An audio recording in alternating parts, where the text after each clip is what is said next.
children, it's raining. I don't know if you could quite see it all, but it is definitely coming down. Definitely coming down.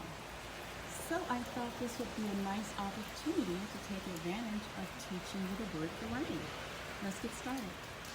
Okay, for rain, what we want to do is just slightly claw our fingers like that and imitate the rain falling down.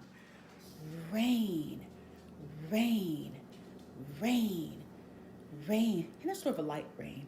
Rain, rain. Now if it's a storm, then you really want to put your facial expressions into it. And make the raining big. Rain. Rain. It's raining. It's raining. Woo. It's storming. Okay? So rain, rain, rain, rain. Rain. Woo. Rain. Got it? Very good, children. Until next time, bye.